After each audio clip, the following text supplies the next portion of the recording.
What's happening, everybody? Welcome back to Game Day with Trey, and this is going to be your Strictly Bucks review and recap on the game last night between the Tampa Bay Buccaneers and the New York Jets. All right, so let's get started. I got a lot to say about this game last night. First and foremost, let's start off with the shaky start that we started off with. I love the return by Devin Tompkins. I think he ended up on like the 48-yard line on the opposite side of the field. But if the play was called back due to a new penalty that was just invented this offseason called double blocking. All right, so what Payne Durham did was once somebody is blocking somebody else, right? Like say I am blocking player X, all right? Once I am engaged with player X physically, then you can't come up and hit him or try to block him along with me. Like you can block along with me, I'm sorry, but you can't come up and hit him. All right, it can't be a forceful block. It has to be a sustained block. That's the best way to say it. All right, that is now a penalty in the NFL on kickoff returns and probably punt returns too. I believe it's something to do with trying to cut down the concussions and injuries on the kickoffs and punt returns, this and that and the third. You heard Rondé talking about it in the broadcast last night. But at the end of the day, man, I'm definitely not agreeing with that. I don't think that's I think that's a hard penalty to call. Now, I understand what you're trying to do, and I guess it is what it is. But now I guess Payne Durham should have definitely known what the new rule is, even though he is a rookie. All right, that is something that was just put in this year. But let's get to some of the positives, man. Because after that, yeah, they went 11 plays, I believe, for, I want to say something like 40 yards or something, 30-some-odd yards, but we still didn't end up scoring on that one. All right, once we did finally get some momentum out there, all right, Kyle Trask and Sean Tucker, I really have to put it on Sean Tucker at first, putting us in the proper position to be able to score. All right, because that run that Sean Tucker had off of the right side was pivotal in putting us in position for that magnificent catch by Trey Palmer, the rookie out of Nebraska/LSU. All right, so if you didn't see the run, it was Sean Tucker kind of had to put a little juke on either the end or the corner that was coming off the edge right there, and after that, it was nobody in front of him, man. This one-cut zone blocking system that we're running now under Dave Canales, I love it. I love it. I really do like the offense that Dave Canales is orchestrating out there right now for Tampa. It looks like you can put any quarterback in it, just like it looked in Seattle. All right, if you remember correctly, he just took Geno Smith to the highest point in his career. Geno's never looked like he looked last year. All right, and right now, I gotta say that Kyle Trask was making some steps and leaps and bounds towards actually looking like an NFL quarterback, because he did look pretty decent. He did finish 20 of 28 for 218 yards, 1 touchdown. So it wasn't a bad night, especially since he did have to come back in after he was rested when John Wolford did get hurt. But let's get back to that one-hand catch. I mean, not one-hand catch, that self-tap catch. Tip drill catch, really. Trey Palmer, that might have been the only reception that he had all night, because I believe he only had one reception for 33 yards, and that 33 yards was on that touchdown. So, yeah, that was the only reception he had all night. But that was the reception you want to have if you're trying to get to that wide receiver 3. Woo! And I think that young man's got a good opportunity at locking that down. Yeah. Okay, Raheem Jarrett did look good. He looked really, really good. All right, I believe he had, let me look, he had, 3 receptions for 84 yards? All right, that's great for your first preseason game that you've actually been involved in all preseason. So that was pretty good. That catch that Palmer made, that not only showed that he has the wits about him to understand the gravity of the moment and make the play, but he also has the ability to have the concentration to make that play. Because what he had to do was he had to self-tap the ball to himself and then catch it as he was falling down for the touchdown. That was an amazing play, and kudos to the young man. I really do hope he ends up in that wide receiver 3. But we got some competition for that wide receiver 4, because right now Raheem Jarrett looks like he might be claiming that 4, because he came out and showed out. Like I said, 3 receptions, 84 yards. He didn't get to the box, but he looked really, really good. Okay, and then when you're talking about the running game, Sean Tucker, he is the RB2, man. If he's not the RB2, then there's a problem. You can't put Steve Vaughn out there as the RB2 when the man's ended up with negative yards, I believe, at the end of the game. But Tucker, 7 rushes, 37 yards. And he put us in position for that 33-yard touchdown to Trey Palmer from Kyle Trask.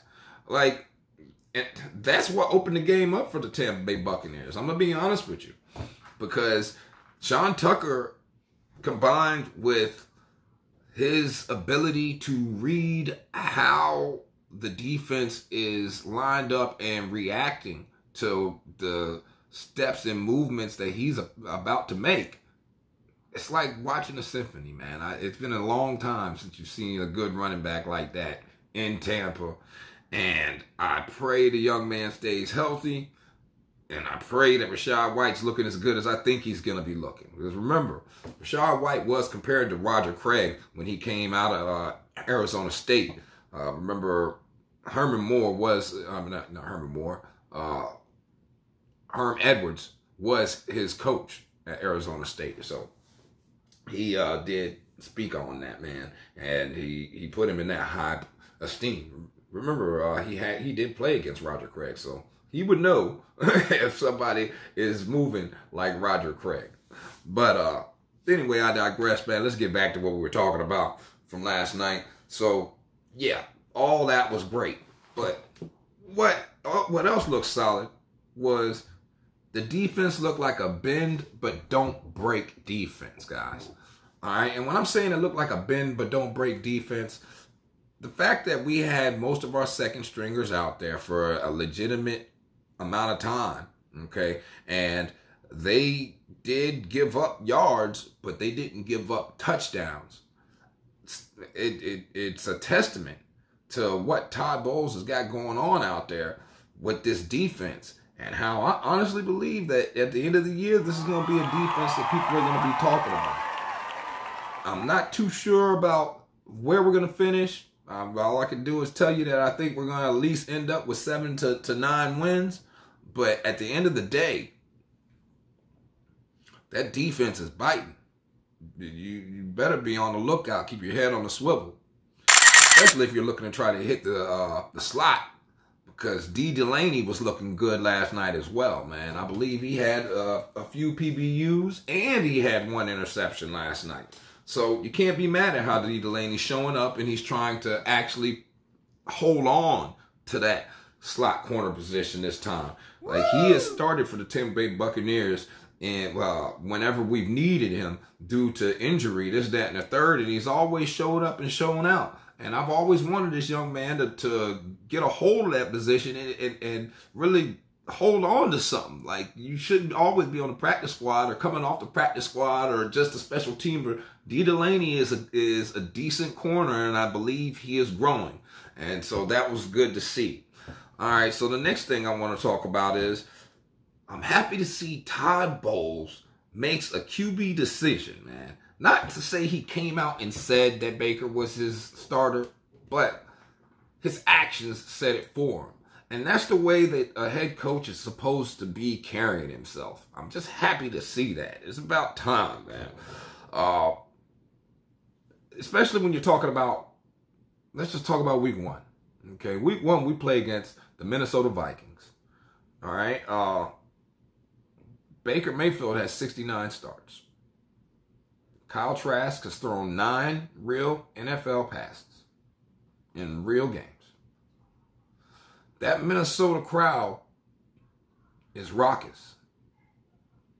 When they're up there and they chanting that skull, and that's the chant, and you hear the horn and all that stuff right there, man, that's intensity, especially since they're going to be wearing their throwback jerseys. And remember, this is an old rival from when we were in the NFC Central.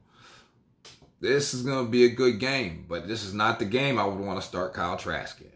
If we are going to start Kyle Trask at any point in time, I believe last night should have shown everybody that we shouldn't be starting him in week 1. Why did I say that?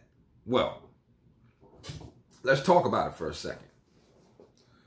He came out and he struggled in the beginning of the game. It was probably the 4th possession before the Tampa Bay Buccaneers went down and scored. And no, it was the 3rd possession. And that 3rd possession was only caused by a fumble by J.J. Russell. And then after Russell caused the fumble, then Sean Tucker had to run around the edge. And then after he had to run around the edge, then Trey Palmer had to tap immaculate catch in the end zone. So that's really what led to the touchdown. Now, in between that or after that, the offense was rolling. Not to say they were just putting up points and putting up or things, anything like that, but the offense was looking fluid. And I could picture Mike Evans out there with Chris Godwin, all right, with Rachaad White, with Tucker coming in, with Trey Palmer at the 3, Jarrett at the 4. I mean, it's Otten, tight end. The only thing that could be holding us up and be a question mark with how this Tampa Bay Buccaneers offense, how high this Tampa Bay Buccaneers offense can truly go, is what's going on with Ryan Jensen. Okay? Because I got to say, man, I'm starting to get worried. All right, Ryan played in the playoff game with Tom Brady. Yet, he has not been in any contact drills since. He's been out there practicing, but he's not in contact, man. And so, I got to start to wonder, how bad is that knee? Especially since he chose not to have the surgery. Now, I commend him for not having the surgery because he ripped his knee in half. I was at the practice. I was sitting front row. Okay? Literally. I was at the practice sitting front row and I saw it. I heard it. I knew it. I've torn my knee. I've had 3 surgeries like I told y'all before. Torn cartilage, torn ACL, total reconstructive surgery. All right? So I know what that feels like. And at the end of the day, I'm starting to worry as a Buccaneer fan whether or not Ryan Jensen will be ready by week 1. If he's not ready by week 1, then when is he actually going to be ready at any point in time, anytime soon? Because he played in the playoffs. He played in the playoff game. And I don't remember him getting any more hurt, but at the end of the day, he is a pretty tough dude. So he probably wouldn't have let on if he did have a setback. I think the Bucs should have let us know by now, but really and truly, I don't know. And I don't want them to let us know because they let us know, then they and everybody knows. So, yeah, it is what it is when it comes to that one. But that's definitely something you want to be paying attention to if you are a Tampa Bay Buccaneer fan. All right, so next thing I want to talk about is Dave Canales, the quarterback whisperer. Like, I know I just brought this up a second ago, but if you just look at how this offense is running, and I know Kyle Trask hasn't gotten a lot of reps up until now, and he's always been known as a late bloomer. So at the end of the day, when you're talking about somebody that's known as a late bloomer, this is year 3.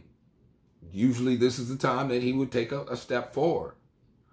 I honestly believe that he's got an opportunity. All right. I like the fact that he didn't throw any interceptions last night. He did take some sacks and things like that. But at the end of the day, Dave Canales has got this offense where it only went 3 and out twice all night. Even though they punted on the first 3 drives. Okay. Now, that's a lot. If you're a Tampa Bay Buccaneer fan and you remember what we were going through with Byron Leftwich, there was 3 and outs everywhere. I mean, we were 3 and out for the whole first half usually. Maybe even the whole first quarter, going into half of the second quarter till the end of the second quarter, till we finally get a first down. All right, so the fluidity of this offense and the way that he's calling the game right now for his first time ever being able to call games, man, look, I like it. I like it. I'm more than like it. I love it. All right, I think that he is or could be somebody that you got to pay attention to. Because how he calls the game is how the Bucs will go. The synchronicity that he has with the quarterbacks, where they're all in sync. They know what each other's thinking. They understand what they're seeing out there on the field. They're properly communicating once they are off the field so that they can prepare for the next drive. And then, sequentially, they are moving the ball, man. And that is something that you have to just sit in and think about that, marinate on that for a second. Because remember, that's been a big problem here in Tampa. Okay. All right, so I think the last thing I do want to discuss is, where do we go from here? Because now that John Wolford's hurt, he's not going to be back for next week. He's definitely not going to be back for next week. Or I would be very surprised if he was back for next week. We'll put it like that, right? So where do we go from here? I mean, are we going to start Kyle Trask and play him all game next week? Are we going to put Baker in, since we didn't even put him in last night, but we're like kind of hinting as him to being the starter? So I'm very interested in the direction that we're going to go, because those are only 2 quarterbacks that we got on roster as far as I can recall right now. So I think we are going to have to go do some hunting and go get a body and put him out there. I don't know how productive that would be, given we only have 1 week left. So maybe we should just get Baker and Trask the time. Now, that could be very dangerous, because remember, this is the final preseason game. You don't really want to put your starters out there. I already know Chris Godwin and Mike Evans probably aren't going to play, and if they do, they won't play more than 1 drive.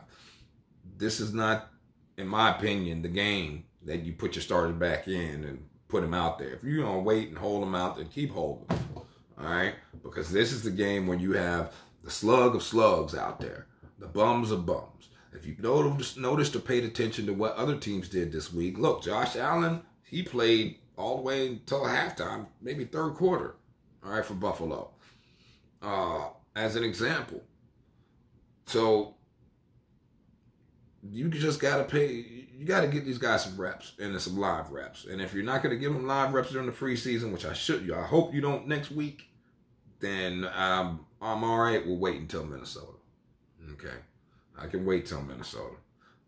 Plus, I'm very, very excited to see what this offense looks like with all the weapons in there. And the defense with all of the weapons that we got in there, man. We are poised to sneak up on the NFL this year. But, hey, y'all tell me what you think in the comments, man. This was the strictly Buccaneers portion of the Game Day with Trey podcast. I hope y'all enjoyed it. Have a blessed day. Stay safe. I'm going to holler at y'all. Peace.